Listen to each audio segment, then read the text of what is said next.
Hello, welcome to the April 25th Women in Product Toastmasters Club meeting. I am Amy Kirkland, and I'm delighted to be acting as your Sergeant at Arms for today's meeting. For today's meeting, our theme is customer feedback. Gathering customer feedback is an essential part of our roles as product managers. I'm excited to hear about everyone's experiences with customer feedback throughout our meeting today.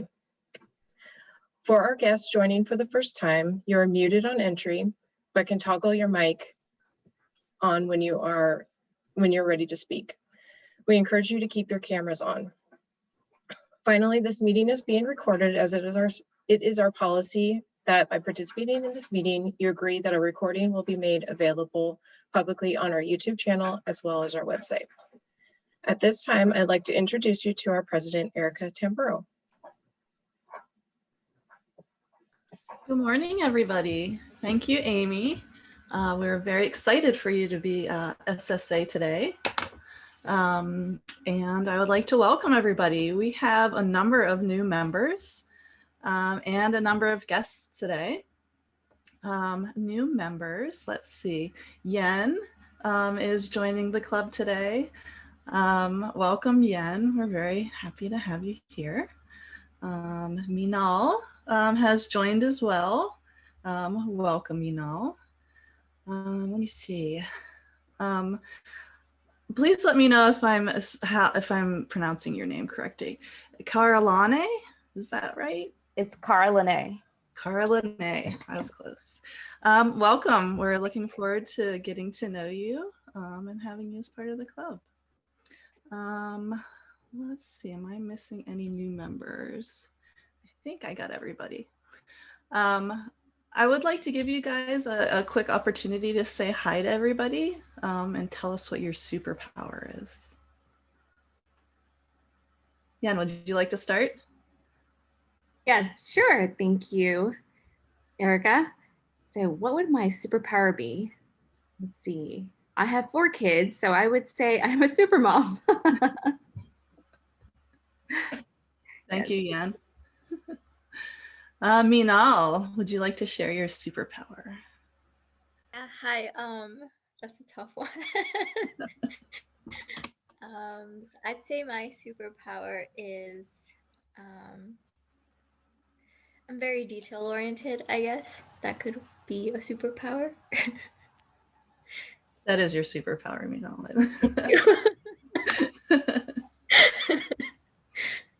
Thank you, Minal. Let's see. Oh, where did you go? I'm looking for you. I'm here. Sorry. Go ahead. Yes, I'm here. So I would say my superpower is sense making. I'm good at listening and making sense of lots of information. So synthesizing. That's a really great one. Thank you for sharing that. I think I saw that Betty joined as well. Betty's one of our newest members. Do you like to say hello and share your superpower? Sure. I would say, hi, I'm Betty. Sorry. Thank you for welcoming me. I would say my superpower would be being a great connector with people from diverse backgrounds. And I find that I could always find something to talk to anyone. So that would be my superpower. Great. Welcome to the club, Betty. Very happy to have you. And then we have a number of guests today. Guests, you'll get to see how as a Toastmaster we run our meetings. And we're product managers or product people, however you define yourself. You're excited about product. And yeah, you'll get to see how a meeting is run, get a feel for things, see how we incorporate product themes into the day. And I'd like to give an opportunity for all of you to say hello, introduce yourselves, and share what your superpower is. Who would like to go first? I'm gonna, Priya, I was just gonna say, I wanna give you a special welcome from the Women Lead group. She's a VPM over there and is joining us for the day. Go ahead, Priya. Thank you, Erica. So I'm glad to be here. This is my second meeting. I joined the last meeting also, and my superpower is waking up uh, early and trying to finish my tasks early. Great, thank you, Priya. I wish I had that superpower. Let's see, who do we have? Sarah, would you like to introduce yourself, Sarah? Good morning, good afternoon. My name is Sarah Gagnon. I'm calling in from Phoenix, Arizona. This is my second time visiting the club.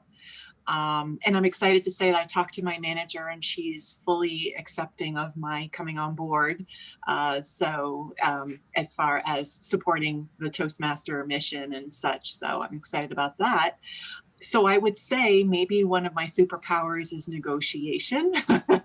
Since it's been, I'm a newer product manager and I'm just finding it's somewhat difficult in a government agency to get everyone on board. So there's a lot of negotiation. So I would think I'm getting there. Let me just say I'm not perfect at it, but I'm trying. Thank you, Sarah. It's good to see you again. Thank you. Let me see. I see Monique.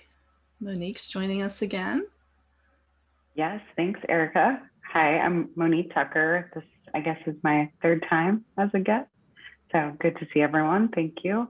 And I guess I would say my superpower is also probably being detail oriented.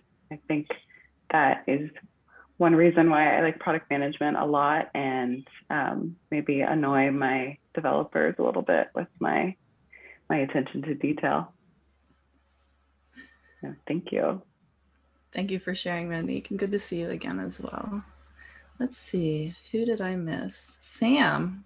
Sam's also joining us again. Happy to see everyone. you. Nice to see you all too. I'm Sam. This is my third time as a guest, but I think I'm ready to make the plunge. I really like this group and I learn something new every time that I join. And I'm based in New York as a product analyst. And I think my superpower is I'm a helper. I'm really good at talking through problems with folks one-on-one and boiling down what needs to get done and what the best solution would be. And I'm also really good at playing devil's advocate when talking through different solutions. So I think that's one of my superpowers, and I think I could apply it well to a product management situation. Nice to see everyone. Thank you, Sam. All right, I think we got everybody. Members. Okay, today is a special day. Rita will be doing a special evaluation, helping us learn how to evaluate more effectively. And you know, most of us are new to this, so we're very excited that she's going to be sharing with us today. New members, just a reminder that we're going to have a little get together after the little orientation after the meeting today. If you have time to stick around, Elena would like to answer any questions and help get you started in the club. All right, and without further ado, I am going to hand it over to Miss Elena. Elena is our VP of Education, and she is a delight to have on the leadership team. She's very excited about helping everybody learn their pathways, and I encourage anybody that has any questions to please reach out to Elena. All right, thank you, Elena. Thank you for such a warm welcome, Erica.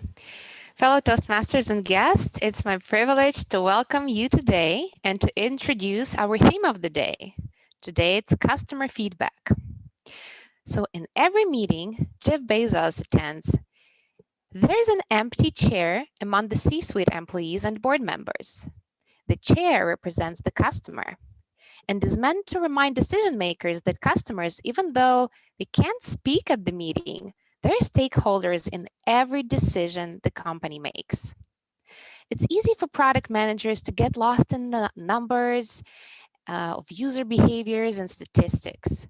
You might not be looking at an empty chair, but you still need to consider what the customer would think about the decisions you're making. User feedback is an invaluable resource for gaining insight into how people use or maybe aren't using your product. You just need to know how to approach the feedback process and leverage the results. That's our theme of the day, customer feedback. You'll be hearing more throughout today's session. A quick reminder that you can find the meeting agenda in the calendar invite, and I also added it to the chat for your convenience. Today, we will start our meeting with the workshop by our club mentor, Rita Barber. Then we will move to the prepared speeches section. Our first prepared speech will be delivered by Melissa Moore. She will be giving her icebreaker speech. Her speech will be between 4 to 6 minutes. Then we will hear our second speaker, Jennifer Ginsburg, with her second speech that has to be between 5 to 7 minutes. The second part of the meeting will be our table topics round. I know you all enjoyed it last time, and we can practice our impromptu speaking there. Svetlana Bezynyan will be our table topic master today. Svetlana, tell us a little bit more about your role for today and what should we be expecting. Hi, everyone. Yes, so this will be an opportunity for folks to practice their impromptu speaking. I will be asking questions to any of our members or guests. And if you are a guest, you do have the option to opt out. So if you do not want to participate today, no problem. Just let me know, direct message me, and then I will leave you out of the rotation of questions. We're going to do an expanded section for table topics. So I think we will have 6 questions. So yes, please DM me if you would like to be excluded. Otherwise, I will be asking some product-y questions about customer feedback and hope to share the joy. Svetlana, though guests have an option to opt out, I really encourage everyone to participate. Please challenge yourself. We're all here to learn and improve our public speaking skills, and I promise it will be fun. And our third and final part of the session today will be the evaluation round, in which all the prepared speeches will be evaluated by our general evaluator and her team. Our general evaluator today is Lori Edwards, and before she introduces her team, I would like to remind that it's very nice to have Lori as it's her first time being a general evaluator. Our club members are going to take over this role. Rita told us that we're ready, so we're ready indeed. Lori, please introduce your team for today and what's going to happen. Thank you, Madam Toastmaster.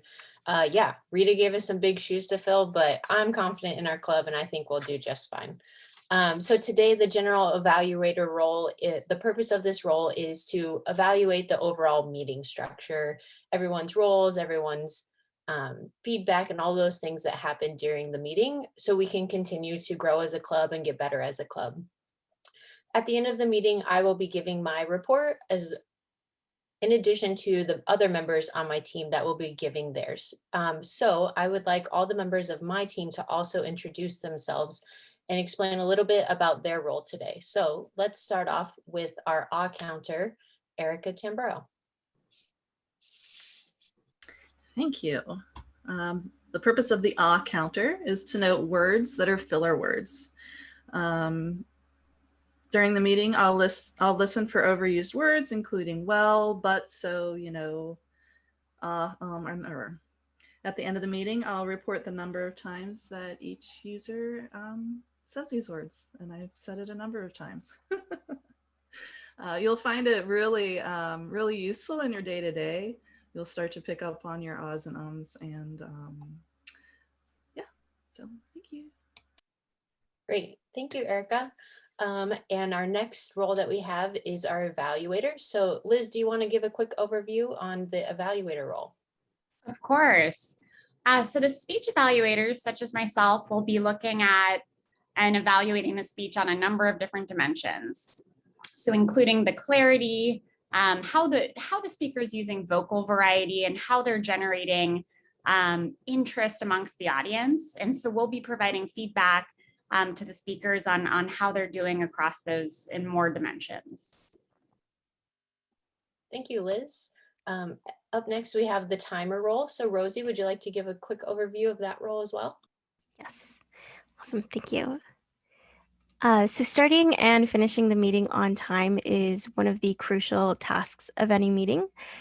My job is to keep track of the time taken by each participant and give feedback using the timing cards when they reach their limits. So I'll be using the green timer card in my background, which indicates that the minimum time is met. The speaker should start wrapping up when the yellow card is shown. And lastly, when the red card appears, that means that the speaker has reached their limit. As a timer, I will be taking time during the table topic speakers, the formal speeches, and the evaluations. At the end of the meeting, I will also provide a quick recap on times. Great, thank you, Rosie. And last but not least, our grammarian role. Tanya, do you want to give us a quick overview of that role? Sure. Thank you, Lori. As grammarian, it's my responsibility to pay close attention to all the speakers, listen carefully to language usage, note improper language, as well as any outstanding words, quotes, sayings, or thoughts. It's also my duty to introduce the word of the day. And for today's meeting, the word is prioritization. And taking a definition directly from Wikipedia, it's the activity of arranging items or activities in order of importance relative to each other. And as product managers, we receive customer feedback, and then we must evaluate and rank requests in order of importance or urgency. So prioritization is a very important part of our job. Each speaker, who doesn't matter what section, you are encouraged to use the word of the day. I will make note of those that do. And then at the end of the, I will give a report at the end of the meeting and report on the usage of the day, and then make other comments as we go along. Thank you, Lori. Thanks, Tanya. So that wraps up my team, and I will pass it back to you, Madam Toastmaster, to introduce any other remaining roles. Thank you, Lori. By the way, today our evaluation round will be special. Surprise. After our speech evaluators deliver their feedback, Rita will evaluate them too. So she will be evaluating the evaluators. So Namrata and Liz, I know you're very excited about this fantastic opportunity to receive feedback and learn from it. And with this, we're going to move to our first section of the meeting for our speakers. And I would like to welcome our guest speaker, Rita Barber. Today, she will be delivering a workshop. Rita is our club mentor. Rita, thank you so much for sharing your extensive knowledge with us. For those who didn't know, Rita is an experienced Toastmaster. She's serving as a district governor for District 4, which includes over 6,500 club members in San Francisco, Silicon Valley, and Monterey.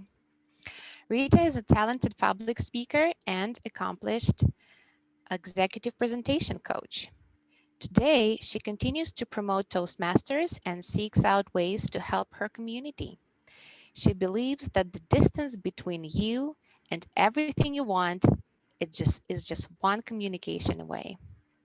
She has been our faithful club mentor and general evaluator for more than 7 months now. Today, she will be sharing her top tips on giving constructive speech evaluation to help you feel more comfortable when you're an evaluator next time.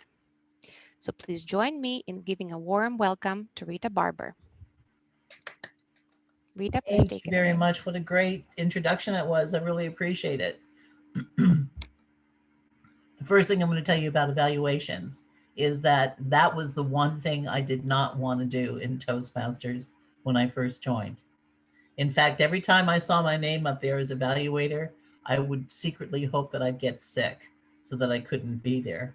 And then when I had to be there, I was so scared about doing an evaluation. My greatest fear was that I would hurt somebody's feeling. And I don't know if anybody has that concern too.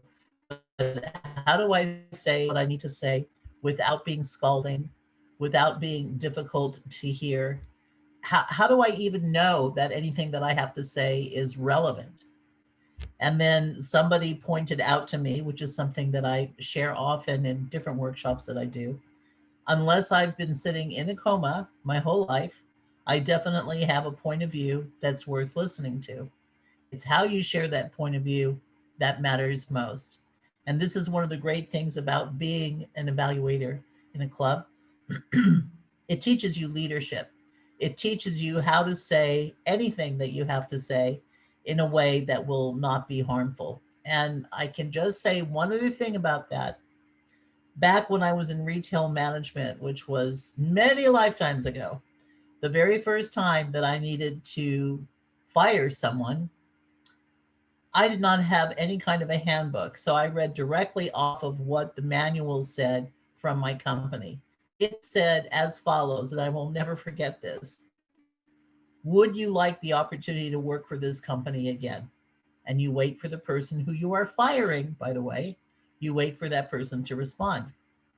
In this case, of course, the person responded, yes, I'd like to work here again. And then it says, tell the person whether or not he is eligible. In this case, he was not, because he was smoking marijuana in the warehouse. So I said, I'm sorry, but you are not eligible to be rehired here. He lunged after me across the desk, choking me. And I reached for the window. I was on the second floor and was barely able to get my hand out. Fortunately, somebody saw my hand and knew it was abnormal, ran up, ran into my office, and they pulled this guy off of me. Now, if that doesn't make you afraid of evaluations, nothing will. But you know, here's the great story about the whole thing.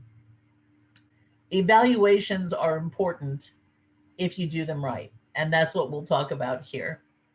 First, the very first thing I want to share with you is please remember, when you are evaluating someone, you are giving them information that helps them grow. That's the first thing to know about.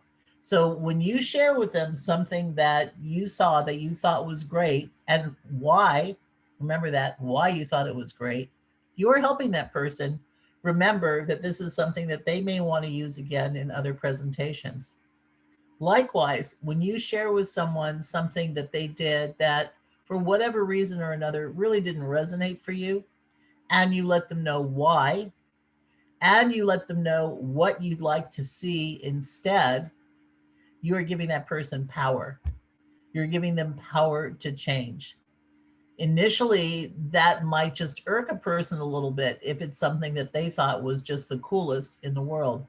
But I promise you, once they think about what you said, here's why this didn't work for me, here's what I'd love to see you do instead, they will be forever thankful to you. So it's an important thing to remember.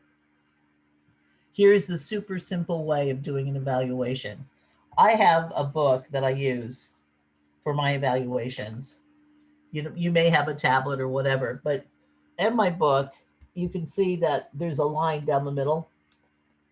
One side shares with you all the things that I liked. I just quickly jot them down. I don't need to put great detail on it. I just write it down. The other side are the things that I wish were done differently. And if I think so at the time, I might mark down, this is what I'd rather see, whatever it is. I just keep that list going like a laundry list. Then after the person is done doing their speech, I look at what I have there. And I look at what are the 3 or 4 top things that I like best. What are the 2 or 3 top things that I wish were done differently? And I put numbers by them so that I know. When I'm evaluating, know what they think that you liked that was genuinely good and why it was good. It very well could be, excuse me, just point of order. Rosie, you've got the green light on me right now. What time am I at? Okay, there. Yeah, we want to go a little bit longer with this one. This is going to be about 15 minutes probably. Okay, sorry about that. Anyway, you'll want to share with them that very first thing that you liked, not the thing that you were crazy over. I always like to save the very best for last, but the thing that you liked. Let them know what you liked and why you liked it and why it worked for you. All right. Then you're going to do it probably a second time. Another thing that you did that I really loved was, and you'll share that too. And then you go to the part where you let them know about things that you would like to see them do differently. When you shared that part where you said that you didn't know what to do, and then you moved back the way that you did, it made me feel detached from what your speech was. And it made me wonder just how committed you were to that. I think a more convincing way to do it would be to come in rather than go backwards when you share some information. So you're letting them know what didn't work for you, and you're letting them know what will work instead. Do not ever give somebody something that you say they need to do differently without also giving them what you want to see. That's one of the biggest mistakes that I see evaluators do, because then it just becomes a put down. But when you can share with them the thing that you want to see that will make them better, that will make it resonate even more for them in the future by doing it differently, then you're really empowering them. You're also empowering yourself too, because you are stepping into those waters of, I hope I don't hurt their feelings. And you're working on what to say so that you don't really have to worry about that. The interesting thing is too, by the way, well outside of Toastmasters, which is why we're in Toastmasters to begin with. Once we're well outside of it, we find that we're able to share our feelings that much more. I don't know how I feel about how this works in a professional way. And that is total leadership. That is total leadership when you can do that. You are looked at differently. You're perceived differently by your ability to do that. Does that make sense to everybody so far? Great. So the thing is now we've talked about a couple of things that they did that were great and why, a couple of things that they did that could be better and why, and what you would like to see instead. And that leads us down to the very end of the evaluation. At the end of the evaluation, the last thing that I share with people is what I loved the most. Here's the thing that I loved most. And I'll tell them why that is too. And here's the reason why. There's nothing better than leaving on a high note. Nothing better than that whatsoever. And also, if it's a thing that you love the most, you yourself will bring even more energy in when you're sharing that evaluation. You will be empowering that person. And again, because you're empowering that person, guess what? You'll be empowering yourself too, which is pretty incredible. So there it is. It's a super easy, simple recipe.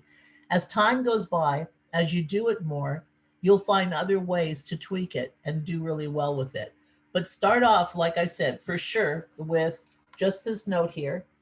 If you're not sure, just the two sides there, if you're not sure what to look for, please read the evaluator's notes for the speech project that the person is doing in Pathways. That will give you some different ideas. Another thing that you can do too, this is one of my favorite things to do in my club, is when I know that I'm going to be evaluator, I'll send an email out to the person that I'm going to evaluate. And I'll say, hey, I'm your evaluator, and I notice you're doing this particular project. Are there any particular items you'd like me to look for? I pay attention to those items. If there are items there that are completely atypical to what the project is, I will evaluate that person on those elements anyway, but I will let the rest of the membership know what I'm doing so that it's not confusing for them, so that they see what's going on. The other thing too is when you do it that way for that particular person, they know you're really watching them. They know that they're paying attention to what you're doing, which makes them work even harder to be a better speaker, because they know, oh, I'm not going to fly under the radar with this. Somebody's watching what I'm doing. Lastly, don't ever, ever, ever be one of those evaluators who says, wow, your speech was so good, I just don't really have anything to say. Oh my God, you always have something to say. You always have something to say. First off the bat, please remember, even telling them the stuff that they did was great, this is something to say, and it's very, very important.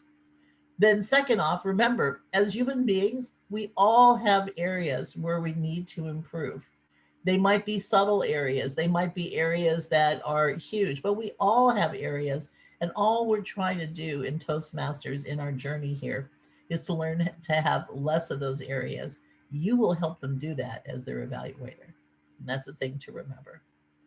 Any questions about this? Any evaluation questions? And I can't really tell if we do or don't. Let me put this in gallery mode. If you have a question, just raise your hand. I think we're good to go then. In which case, this is good. This is a really helpful thing. I'm going to turn it back over to our esteemed Toastmaster. Elena, take it away. Thank you, Rita. Thank you for sharing your knowledge. I'm great we're recording this because I will definitely get back to it and just watch it one more time and probably take some notes as well. Thank you so much for doing that. And moving on to our speakers of the day. Our first speaker today will be Melissa Moore. And Melissa is the Senior Manager of Programs at All Raise, a nonprofit that accelerates the success of women and non-binary founders and funders. She's based in San Francisco and is a former founder, investor, and a community builder. Pre-COVID, she was an avid international traveler and a part-time digital nomad. She can't wait to travel again. The title of her icebreaker is How to Run Customer Interviews to Build Better Products.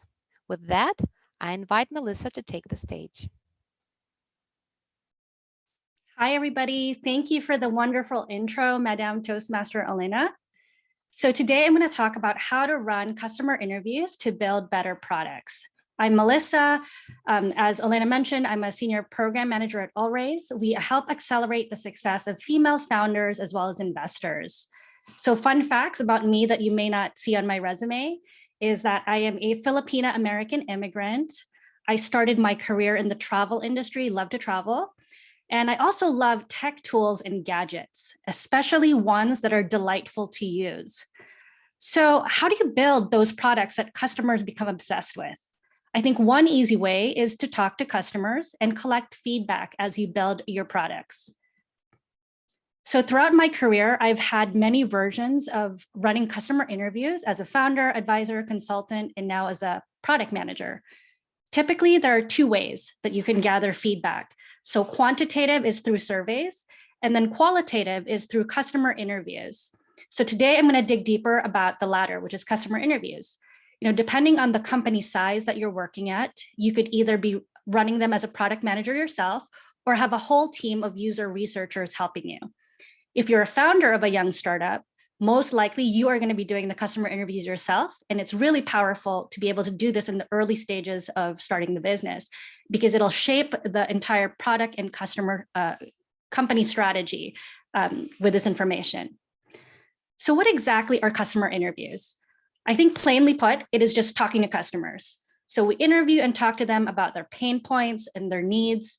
And then we ask them what they're thinking and feeling as they're using our products or as they are thinking about the challenges that they're trying to overcome every day. If you already have a product in the wild, you could be watching them use your actual product. However, we also know that we can't just ask customers what they want us to build.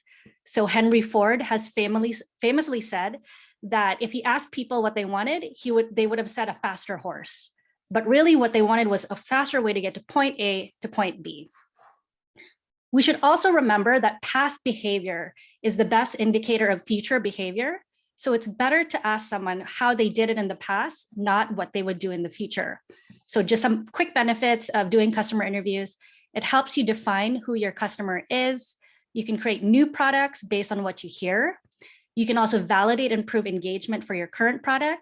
And you can help with prioritization and launching new features. You're able to create better products and improve your company brand.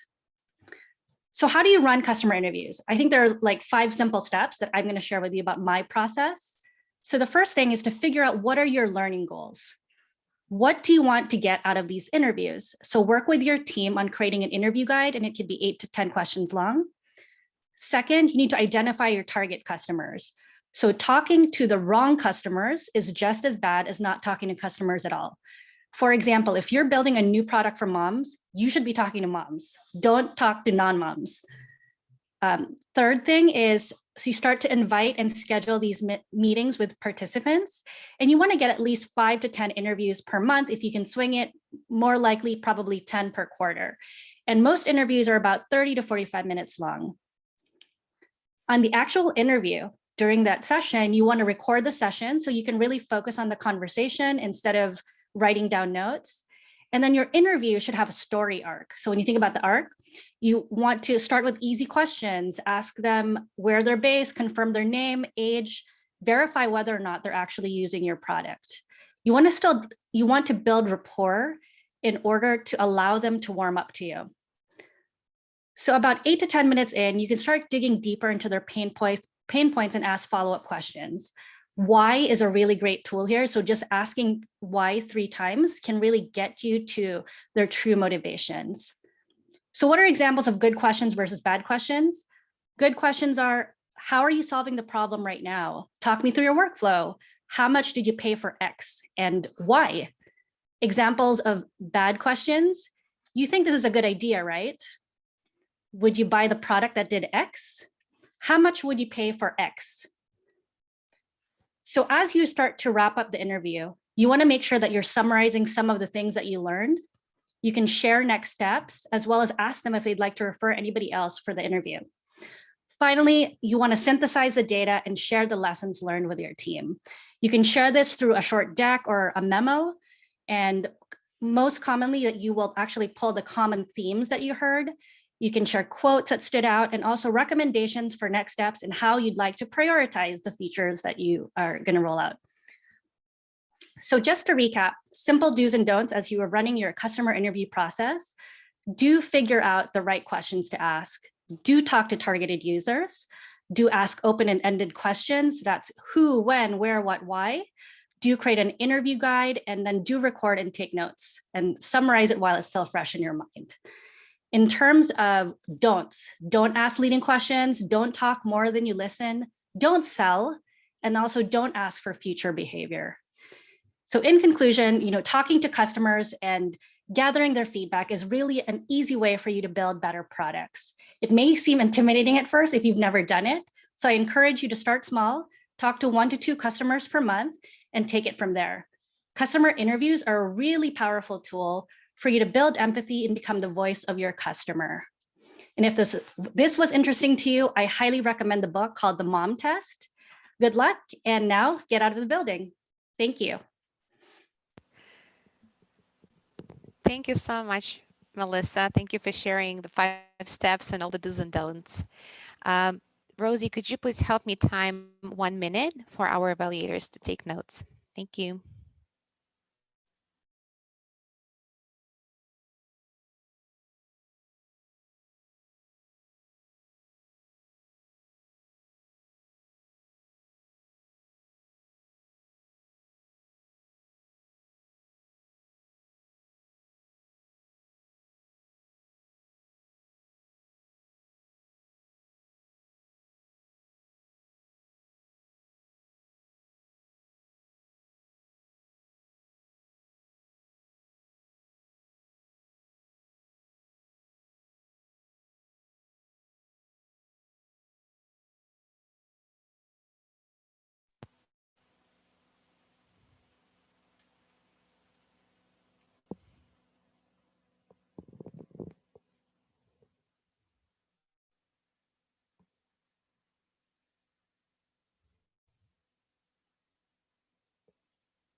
Thank you.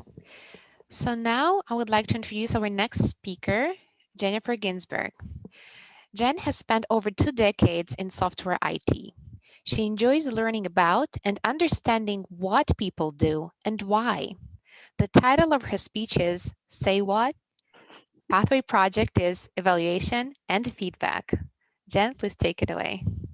Thank you for that introduction, Elena. So I was taking a look this week when I was crafting this speech, and I was thinking back about what is the day in the life of a product manager and what does that look like? And if you're like me, you've probably been sitting in a lot of different meetings when it comes to operational focused type of questions. And then oftentimes, hopefully you're doing what Melissa had suggested, which is going out there and talking to customers and getting that feedback. And she had mentioned that there's two parts, right? There's a quantitative and the qualitative components.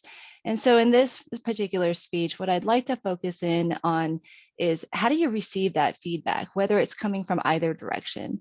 I think one of the things that is important is not only how do you give feedback, to Rita's point, but also how do you synthesize that and collect that as a product manager.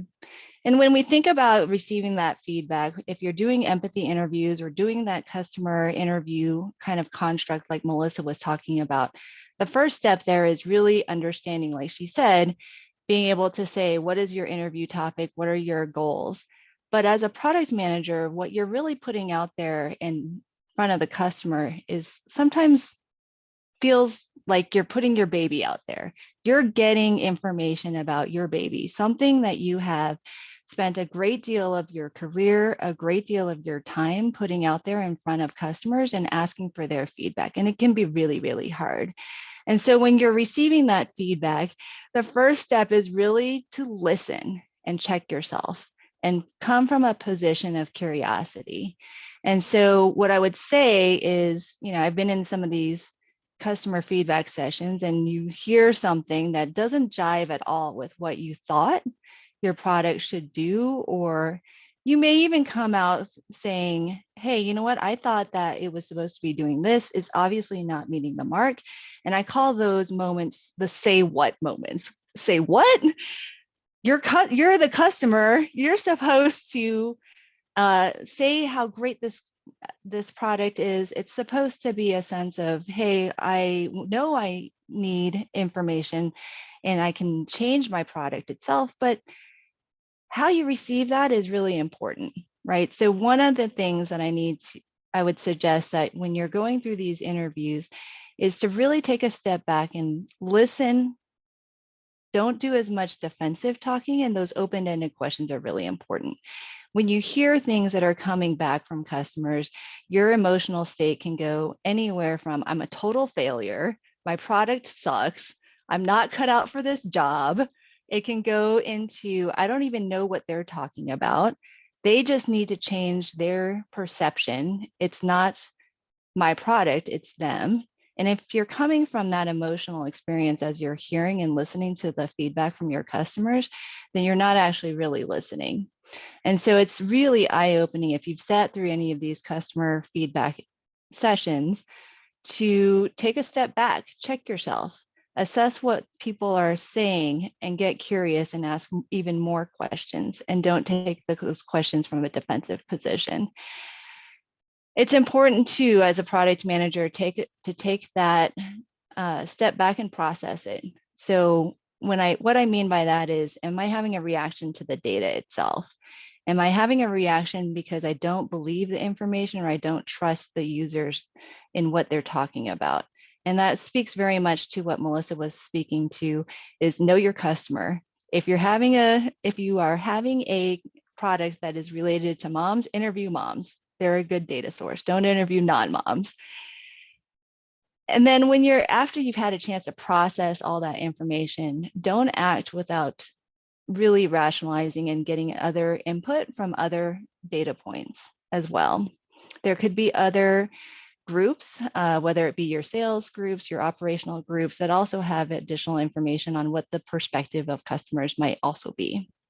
And then the second step here, after you've had a chance to absorb, process the information, process that feedback, is to figure out what additional information you need in order to make an informed decision. So go take a step back, think about what the information and that feedback is telling you, validate what are some of those potential assumptions, and figure out how can you design either questions, interviews, surveys to validate or refute those assumptions. And when you take that feedback in, you really have a couple of different choices. You can do nothing, you can choose to get more information, or you can work collaboratively and just put something out there and test that as a potential hypothesis. And that's easier said than done, depending on what industry you're in. If you're in software, it could potentially be as easy as getting a low fidelity diagram or low fidelity set of screens or workflow out there. So I would suggest that, take a moment and get that feedback and figure out what are you going to do with some of those assumptions. And doing nothing is an active choice. The third step that I would say is recognize that you as a product manager are making a courageous choice in a change of direction. And when you make a courageous choice, there is a communication component and element that's important in all of that. And what I mean by that is product management is more than just your one product. It's also working collaboratively with all of the departments that are there to support your product. And that means marketing, sales, operations, all of those different components when you introduce change. So overall, my message to you in this is that customer feedback is incredibly powerful. It helps shape the direction of your product, but how you receive and process that information is just as critical to shape the direction of where you want to go for your product and for your organization. So thank you. And that's the end of my speech. Thank you, Jennifer. Wonderful speech. Timer, could you please help me to time 1 minute for our evaluators to take notes? Thank you.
Thank you. So I think we're ready to move to our second portion of the meeting, and this is going to be our table topics session.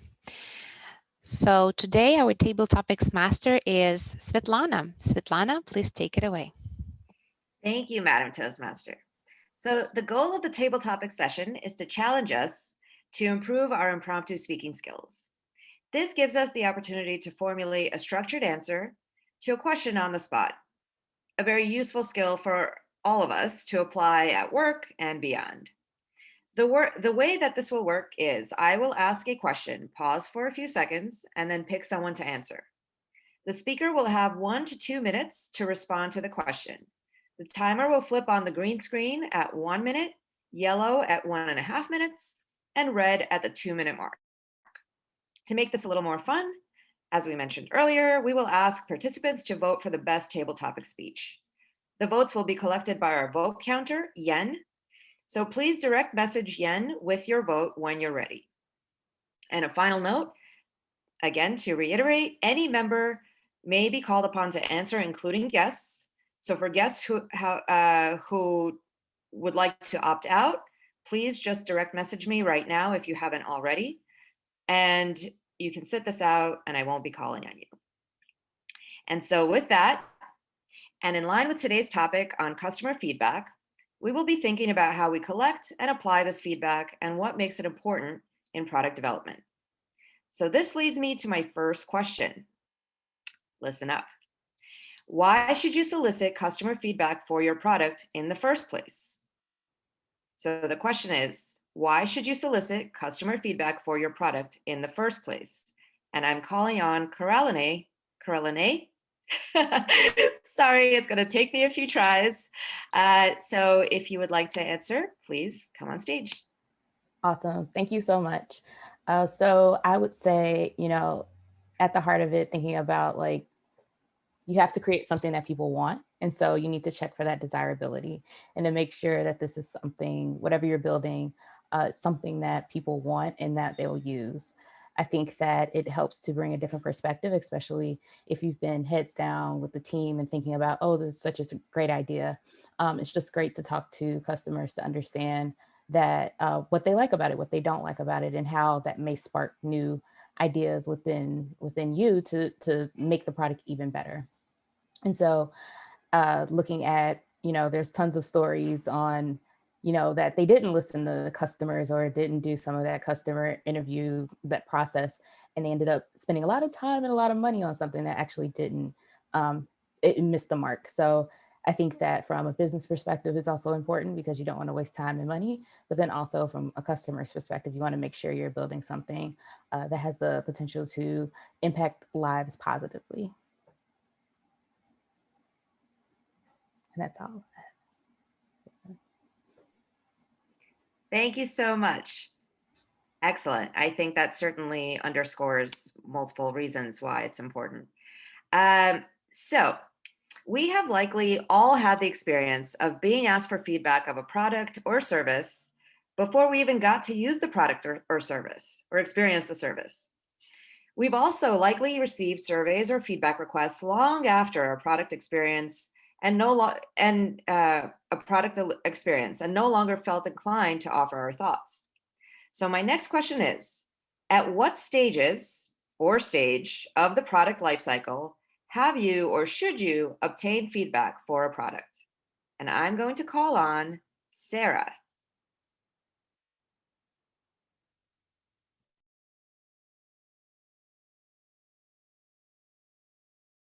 You're muted, Sarah. I'm so glad I did that because I stumbled. Thank you, Madam Table Topics Master, fellow Toastmasters. That's a great question. I believe that being new to the profession, but having worked in product for a little bit, that surveys are essential to the very beginning so in order to evaluate or validate the ideation that comes from teams. So as the previous speaker just spoke, her point being, is this product even relevant to our users? And I would go even so far to say, what pain point is it actually solving? Then I would say initially, as far as the first step as far as gathering that information, also being able to do those user interviews or surveys while the product is actually being developed. So as you have a prototype or wireframe to be able to go out and validate that what is being developed is actually useful. Finally, after the product has been deployed, I believe that's also useful to get that user feedback that we actually hit the mark. If not, what enhancements would be required going forward? So in that way, I see that user feedback in three essential parts of the product lifecycle. Again, the beginning, to make sure that we're addressing pain points.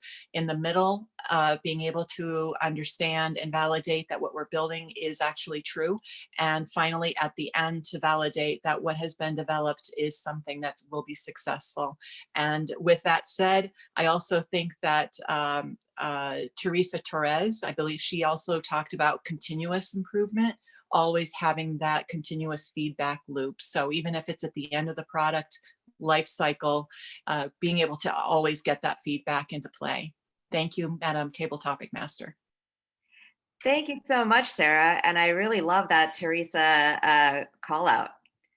Read her books if you haven't already.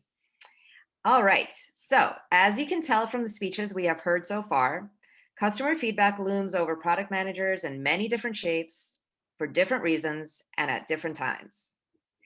From your experience, can you tell us about the most helpful method or methods of feedback collection that you have used or encountered? And I'm going to call on Lori. I had a gut feeling that you might call on me today. I don't know why. This is a great question, and I'm glad that I got asked it because I'm actually in the midst of doing this. So as some of you may have known, I just started a new role at a new company called Niche. and we are completely building a client experience from scratch. So today they don't have one. And so it's been really important for me to, one, get to know these customers, and two, gather some of this feedback from them to figure out, are we building things that they're going to use? Do they even have time to use it? And all of those great things. So some of the helpful methods I have used in my 30 days there is, one, customer interviews. So I did my first set of customer interviews last week. I will say it's been challenging to get customers actually to sign up for those interviews because it's not something that they've historically done in the past. But in just the couple of them that I've done, it's been extremely helpful and insightful to get to know these people. I recently learned that some of our higher education institutions get like 9,000 applications and there's 3 people that go through them. So in terms of creating tools for them that matter, we got to make sure that they're really slick and can get the job done. Another that was mentioned was surveys. I have done some surveying in the past, and it is helpful to get generalized information from them. I think another one that can be helpful is actually including it in your product. So little pop-ups, you know, we've all seen those little pop-ups that come up on a site just to ask a quick question or something very specific you're looking for. Those have all been very helpful in terms of getting that feedback in a timely manner from users to make sure we can take action on it as quickly as we can. Thank you. Back to you, Madam Table Topics Master. Thank you so much, Lori. Excellent. I knew you would have some awesome suggestions for us and experiences in various methods. So obtaining customer insights may in fact be a common practice for some of us. And generally we take the notion of its importance for granted. But indeed, simply collecting insights isn't the whole story. So my next question is, how have you improved customer experience using customer insights in the past? And I'm going to call on Meenal. Hi, thank you. So that's a good question. How have I used customer insights to improve products in the past? What I will say is that I have learned a lesson in the hard way, in the sense that I got the feedback a little too late.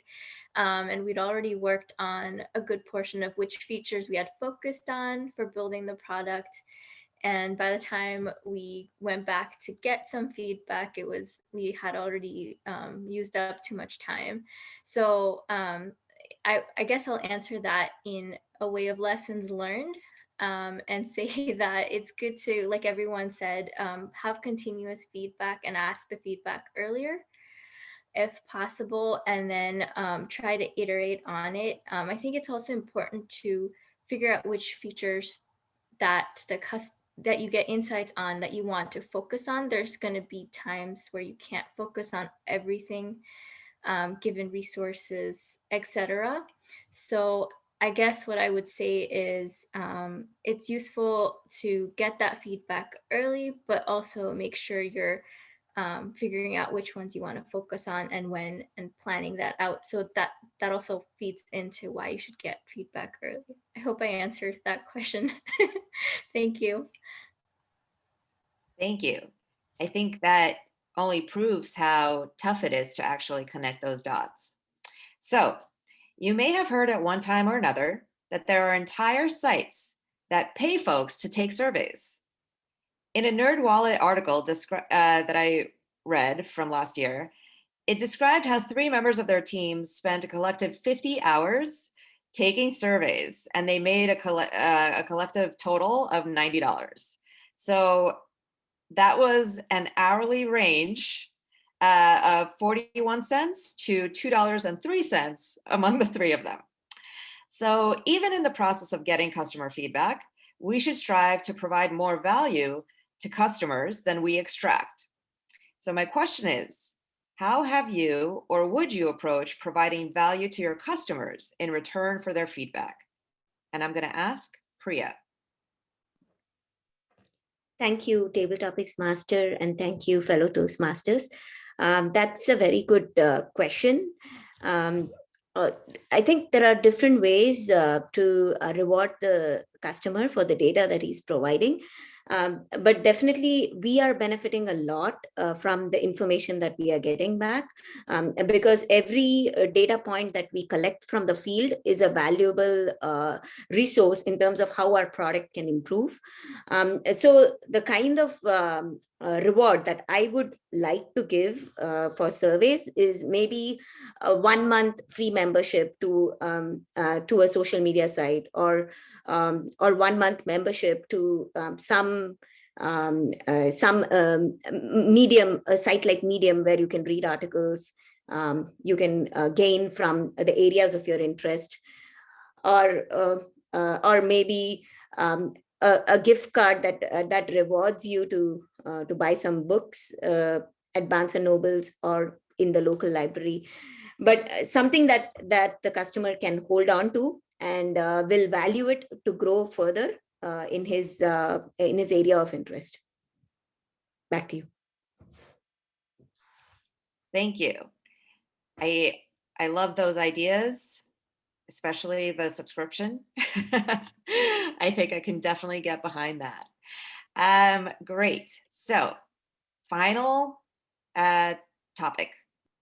So personally, I am always curious to understand how I know what I know. It's a bit meta, sure, but for product managers, we see the value of a good idea, but understand the exponential value of a validated idea. So for my last question, consider you have collected or been presented with a report of customer insights. How do you go about transforming them into roadmap prioritization? And I'm going to ask Betty. Thank you, Table Topics Master, for nominating me for this question. It's a bit nerve-wracking to present sometimes, but I'll do my best. So previously, in my current role as a program manager, I work closely with the product manager on my team to translate the customer feedback into product roadmaps. And in one specific scenario, the executive team had a very different vision of the product than the product team. So the product team had an idea to integrate our product with Twitch. And this is a very new form of medium that not all executives understand and see the value in. And the executive team had a vision for many years where they wanted to build a product that is a communication application. So what we did in order to appease both ends was we did a quick customer iteration where we built a prototype for both ideas and received customer validation on which idea they thought was best. And ultimately, the customer feedback showed that they valued a communication application more than a Twitch integration. So we utilized that feedback and incorporated that into the product roadmap. And all of the features that we're building part of that communication application. And I really like this format because it made everyone in the company feel like they were being heard and their ideas were considered, but not thrown out. And the executive team happy that we're actually going to use data to validate these ideas rather than just by popular opinion. So that is how I have integrated customer feedback in the past. And thank you for nominating me. Thank you so much, Betty. That was excellent. So thank you everyone for your valuable, thought-provoking insights. I will now go ahead and hand it back over to the Toastmaster, Elena. Thank you, Svetlana. Don't forget to submit your votes to our vote counter. Thanks. Yep. So thank you for everyone for joining the table topics round. Fantastic questions from Svetlana. Learned a lot from the answers as well. Thank you for sharing your knowledge and your experience with us. This is great. So now we're going to move our third portion of the meeting, the evaluation round. And with that, I will hand it over to our general evaluator, Lori Edwards.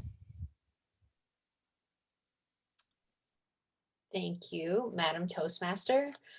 So today for our general evaluation, we are going to have our first evaluator, Nimrata, kick us off with the evaluation of Melissa's speech. So Nimrata, you want to take it away? Yes, definitely. Thanks, Lori. Great to see you, Melissa. And first of all, congratulations on your path for your first speech that you've given to us in the club. This was great. The way I would put out the evaluation here is to say that you did present a very engaging speech. It was very well researched and you tempered it with your own experience coming in as a founder and a product manager yourself. And that was very clearly evident in your speech. And also you appeared so comfortable with your audience that it resonated when we listened to what you had to tell us about customer feedback. It is a well-structured content too, because you started with definitions around what is customer feedback, how do we even start with it, and you had sprinkling of one of my favorite quotes. I might be biased here, from Henry Ford, and that was really cool that you put that in. Even in the end, as you ended the speech, you had the summary and conclusion with key takeaways that is so critical for audience members like us when we are looking at hearing a speech. So that was all the great parts that you had to your speech, and commendable that you did it in your first speech as part of this club. Some of the things that I noticed that I would propose that you work on would be, one would be the speed of delivery itself. As an audience, I could see that you had a lot of great things that you wanted to tell us, given your experience and your background. At the same time, before I could process it or take a moment to process it, it felt that you were giving me another set of information. So one suggestion I would have there is taking deliberate pauses as you go through your speeches. And personally, I can say this because I've been working on it too. And it has helped me to break down my speech itself. If I'm looking at it to say, am I using too many ands? Is there so's coming in? So that would be one suggestion I would have for you. The second thing would be the delivery of expression. It gave a sense that you were reading out the content. So I would recommend looking at it as, keeping it conversational. So that would help in, if you take up like key points from your speech, then you can build upon that. So that would be one thing, and probably using of physical gestures could be one other thing that you could look at. But overall, I would definitely say that I loved the part on how you had a clear set of good questions, bad questions, and very actionable piece of the speech, that these are the pointers you need to take on. So I would definitely say that that was such an amazing thing, that you made your speech actionable for your audience.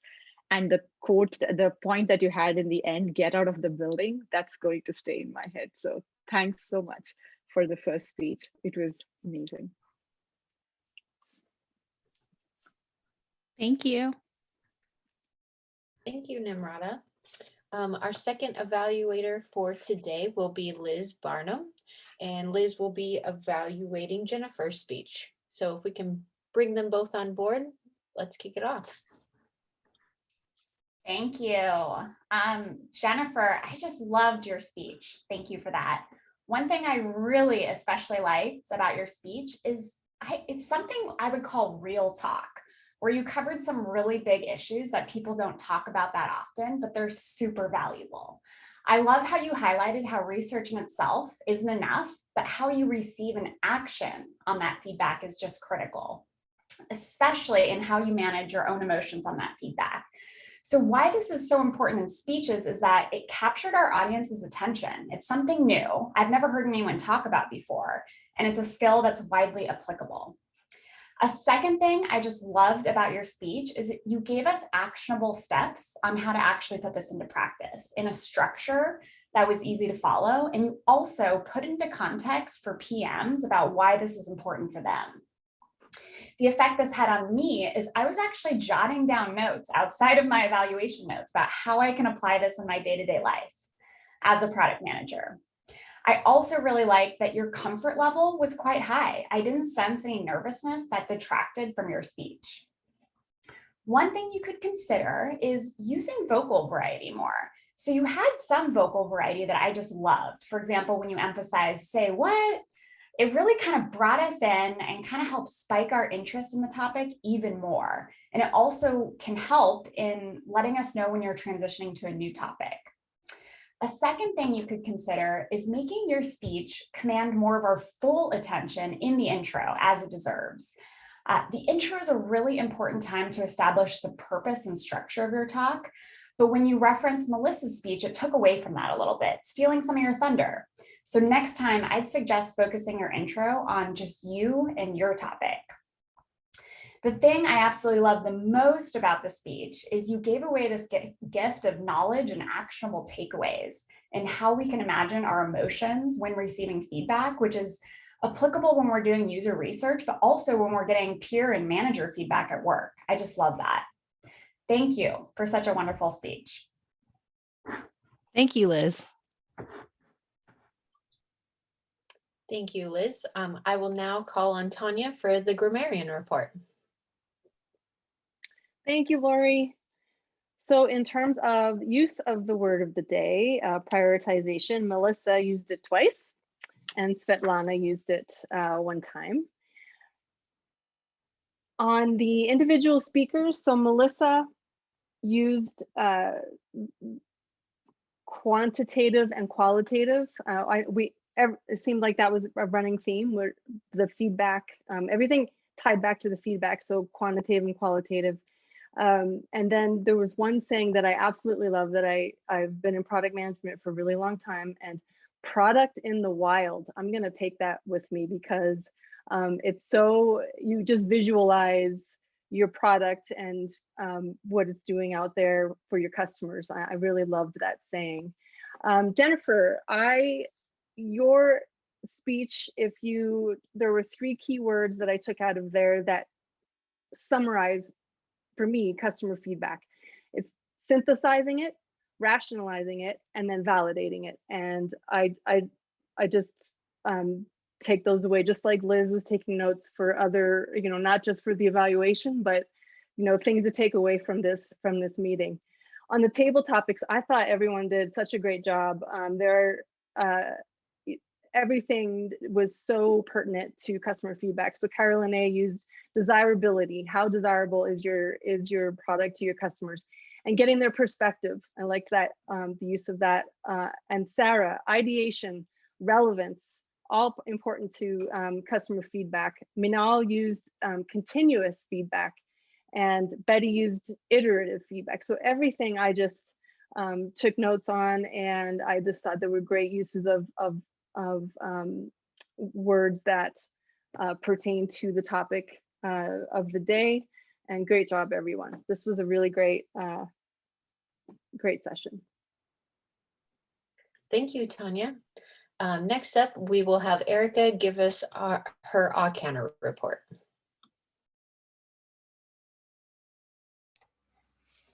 Thank you, Lori. Everybody did a great job today. Elena had 2 ah, 1 and 1 so. Svetlana had 9 ahs, 2 ums, and 6 so's. Lori, 1 ah, 14 ums, and 4 so's. Liz, 1 ah, 2 ums, and 2 so's. Rosie, 3 ahs. Tanya, 2 ahs, 2 ums, and 1 so. Rita, nothing. Melissa, 4 ums, 10 so's. Jennifer, 3 ahs and 2 so's. Kalane, 1 ah, 1 so, and 1 like, and 1 you know. Sarah, 6 ahs, 4 ums, and 1 so. Minal, 2 ahs, 12 ums, and 2 so's. Priya, 8 ahs and 9 ums, 1 but. Betty, 2 ahs, 9 ums, 1 so. Nimrata, 5 ahs, 2 ums, and that is it for today. Thank you, guys. Thank you, Erica. That was a really thorough report. And maybe a record for me too on number of ums. But last but not least, we have Rosie giving the timer report. Awesome. All right. So today we started off with Melissa giving her icebreaker speech. It was at 6 minutes and 10 seconds. Given that it's this icebreaker speech, it did go over by 10 seconds, but it's perfect timing for whenever you do your second speech. Jennifer was at 6 minutes and 33 seconds, so it was within time. And if we go over to the table topics, Carolini was at 1 minute and 7 seconds, so within time. Sarah was just over by 7 seconds, so at 2 minutes and 7 seconds. Lori was at 1 minute and 54 seconds, so within time. Meenal was at 1 minute and 24 seconds, so within time as well. Priya was 1 minute and 16 seconds, within time as well. And Betty was at 1 minute and 59 seconds, so just made it in the time range that we have. If we go over to evaluations, Namrata was at 3 minutes and 1 second, which was 1 second over, but Liz had 2 minutes and 15 seconds, so within time. Perfect. Thank you for the thorough report, Rosie. I will now give you my general evaluators report before I pass it over to Rita to evaluate all of us on our evaluations. So today's meeting was awesome. I personally feel like we're all growing. I felt like I grew 10x just during this little bit of time together today. It got kicked off right on time. Having Amy as our new Sergeant of Arms for today, I can say amazing Zoom skills. I'm thoroughly impressed. For some things that we might want to try or, just continue to improve on for our meetings is, since we are doing the extended table topics, maybe just doing a time check before we start them, because sometimes we can get a little off time, but overall I think we're pretty on schedule still. Just might be something to consider as we try expanding some of these different areas. Also, in the beginning, when we introduce all of our guests and new members of the club, I love that part because I love to get to know everybody a little bit more. But I think sometimes it can also be a little nerve-wracking for the guests to just have them all speak at once or like speak for themselves. So maybe it'd be better for us to just call on them, and if they want to speak, they can. If not, then they can pass on that too. But it might just help bring some order to that and calm the nerves a little bit more. And last but not least, it's great that we're taking that minute of time to write down and jot down some notes. I know I wrote down notes for our speakers, but I think it would be good to continue as a club, just everybody giving feedback to everyone. So it doesn't just have to be the evaluators. If you have any feedback for the speakers, feel free to email it to them afterwards, because we all know that we all keep growing from that feedback. But overall, this was an amazing meeting. I love coming every week and learning more. I, just like everybody else, was jotting down notes to take to work with me tomorrow and try some of these on my own as I'm in the midst of this process. So thank you. And I will turn it over to Rita to give us all an evaluation.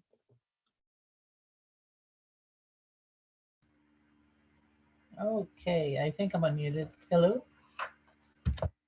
Here we go. Let's see. Are we all ready to rock and roll here? I'll start off with Nimrata. Where are you? Looking for you here. When I do evaluations with people, I really do like to zoom in on them for the most part, just to let you know, because this is my opportunity to share with them. It's not a one-on-one, but a little bit like it. So I see you right next to me there, and that's wonderful. You did a great job. You clearly got the recipe down and you just used it. You said, okay, let's see this and this and this. But you had good points that you shared, which I really enjoyed quite a bit. I like how you had a couple of things that you added in there from the point of view that you shared, here's how this is good for me.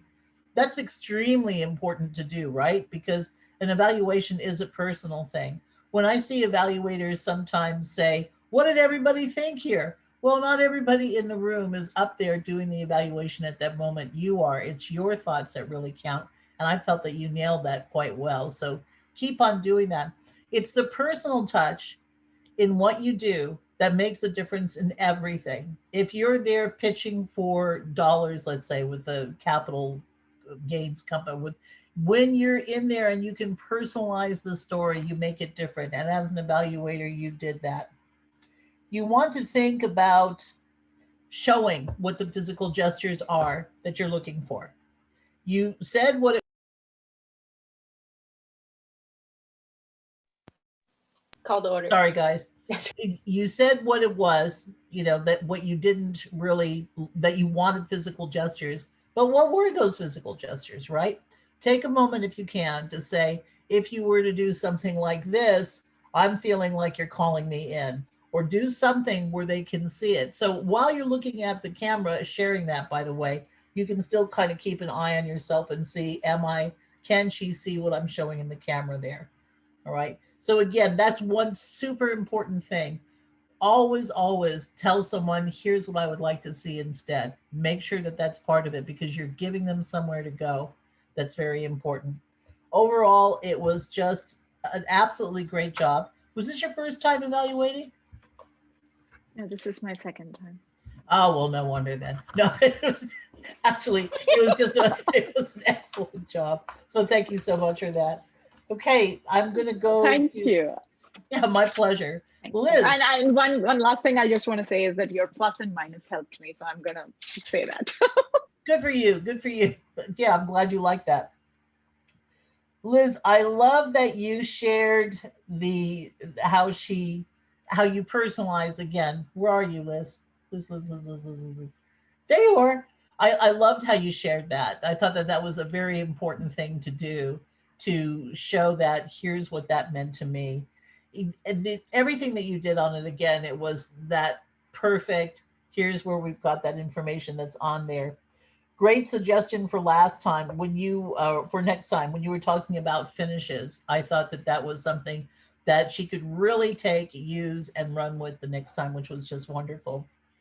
One thing is to always remember to say why for whatever anything is that you share, particularly when we're talking about an evaluation, because we need to understand when we're being evaluated exactly why something did work or why it didn't work. There was one area there where you were saying something was critical, but you didn't explain exactly why that was. And I thought to myself, oh, that's just one little thing that I could have learned from.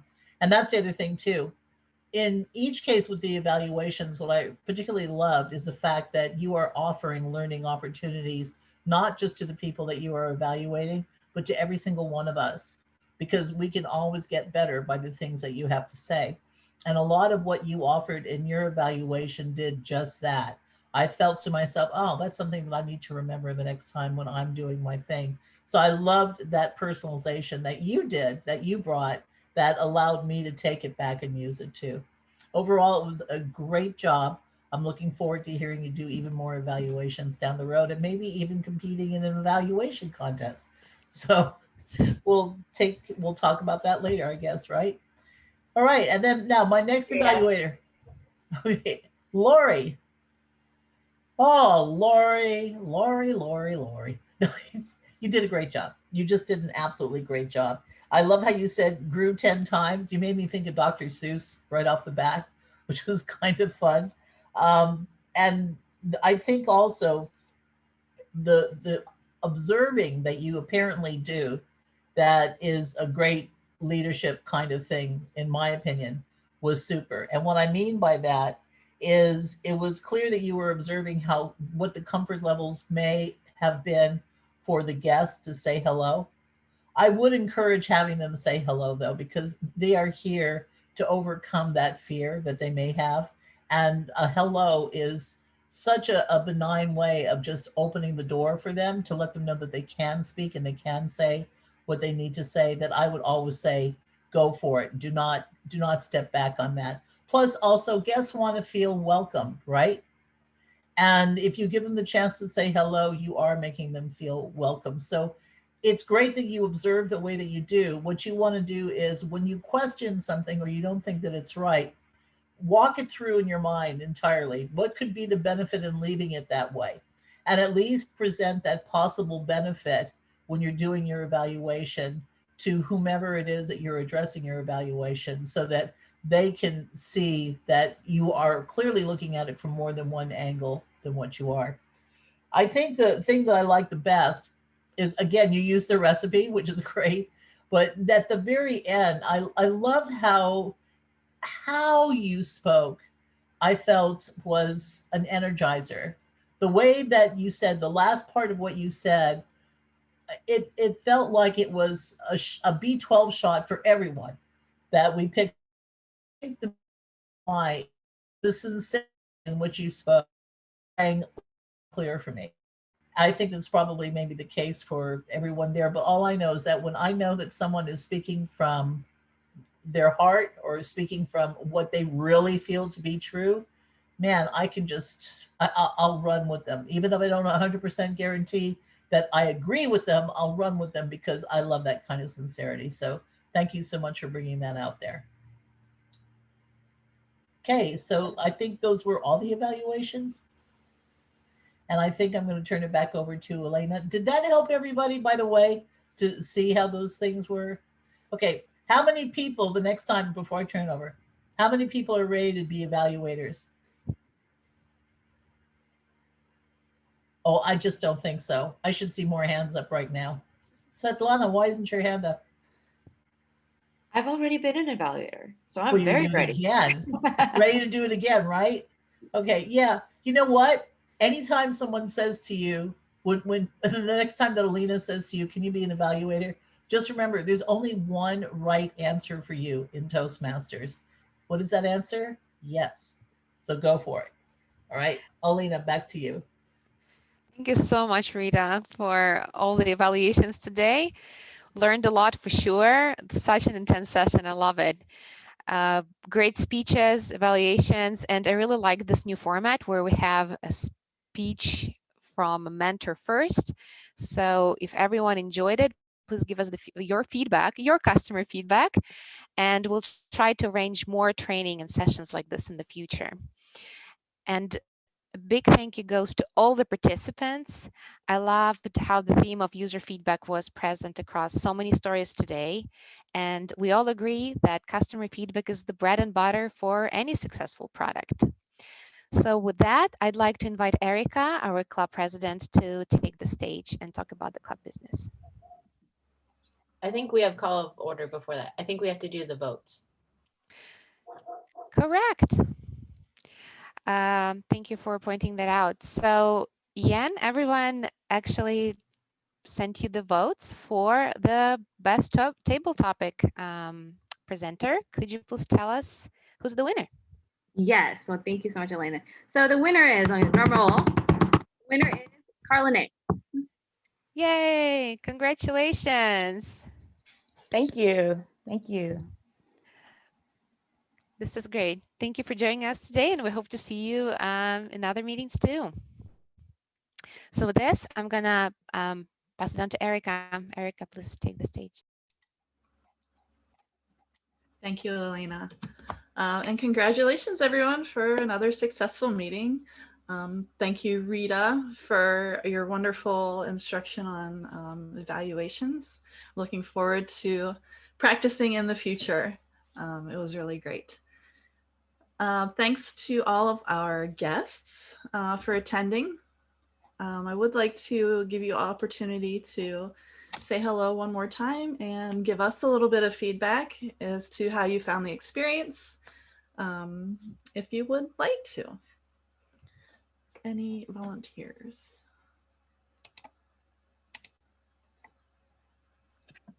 I'll say that I just loved the topic today. I was really excited about it, and it was really, really interesting to hear from many different folks from different product management roles and how they input customer feedback. It's something that I've been thinking about a lot in terms of synthesizing my work in analytics and consumer insights and translating that into, you know, product management. So this meeting selfishly was very helpful for me. So thank you all for that. Great meeting. Thank you so much, Sam. Selfishly, all of these meetings I find I've learned much. Yeah. Yep. Sarah, I saw you unmuted yourself. Yes, again, this is my second time attending, and great topic, wonderful speeches that aligned with that topic, which was wonderful to keep that theme going. And I really enjoyed the training from Rita as well. So thank you very much. Thank you so much, Sarah. Would anybody else, any of our guests like to share? Okay. And I will hop into club business really quickly. The theme for this month is Forge Your Path. And I want to tie that back in with evaluations. I know that Rita mentioned it, how important evaluation is for us to give it and for us to receive it. And just to also reiterate, everybody is encouraged every meeting to give all of our speakers feedback. So if you take a little bit of time at the end, it gives you the opportunity to practice your evaluation, and it gives all of our speakers extra feedback as well. So that's why you'll see at the end of the agenda, remember to give feedback. That's a reminder for us all to continually practice this and receive. So thank you all for helping each other forge their paths. And some quick reminders. May 15th through 16th is the District 101 Spring Conference. Registration is open, and I put the wrong code in the wrong place. The discount code is not for that conference. It's for the Women in Product Conference. Oopsie poopsies. May 25th through 27th is the Women in Product Conference, and you can register with the code above, which I will move below, or maybe Lori is. $10 off registration is good through tomorrow. So if you'll be joining us at the Women in Product Conference, please take advantage of that code. May 26th, during the conference, in the morning of May 26th, our club will be having an interactive networking session. If you will be there and can join us during this session as we share about our club and about our paths as Toastmasters with other prospective club members, that would be great. I've heard from some of you, and if you think you can be there too, let us know.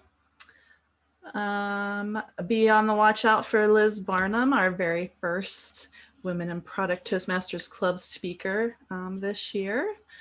And I do want to, the new speaker evals that we have proposed to do this year for Women in Product for fledgling speakers is on pause for this year.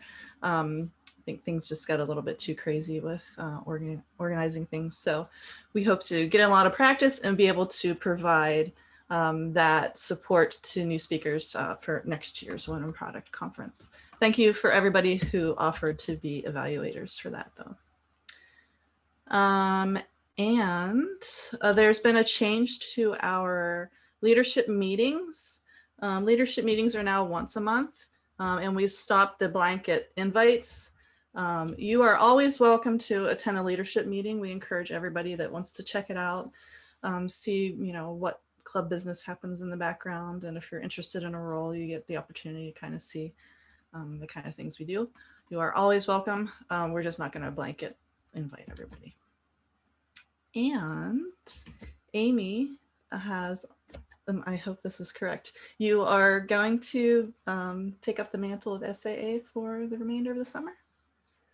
Yeah, I can. I just am not going to be at the next meeting, so I will not be able to do it at the next meeting. I will do it Totally. the following meetings. Okay, awesome.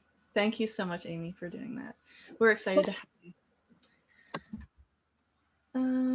Okay, that is all of my announcements for today. Thank you to our guests for attending. Welcome, a big welcome to all of our new members. We're excited to have you here. And I'm going to pass it off to Elena for. Thank you. Yeah, so real quick, I want to talk about the roles for the next meeting. I just shared the document again where we have the role assignments. If for any reason you are not available or something comes up, please let me know. And please also know that let know the Toastmaster for that meeting, because Toastmaster is actually the one who is responsible for finding participants and confirming all the roles. So again, please let us know as soon as you can. And I also remind our new members that we'll have an onboarding session right after this meeting. So you're most welcome to stay. I don't think it's going to take more than 15 minutes. We're a little bit over time here today, so I hope you have time. If you don't, please let me know. We will schedule a separate one-on-one, or you can always do it some other time when we have an onboarding session in 2 weeks from now. So that's my message. And I'll also share a survey, again, the questionnaire that you can fill out, and please sign up for roles. You're here to take on some roles, to be speakers, timers, evaluators. Everyone's, I guess, is cool with being evaluator after this meeting. So please let me know. You can either email me or fill out the survey. Anything helps, but I really want to give you the roles that you're excited about, and if not, you'll just get something assigned to you anyway. So please be proactive about it. And with this, I'm going to hand it over to Amy. Thank you. Thanks, Elena, and thanks everyone for a wonderful meeting. I enjoyed hearing about everyone's customer or experiences with customer feedback. I'm going to stop the recording now, and we will be adjourned.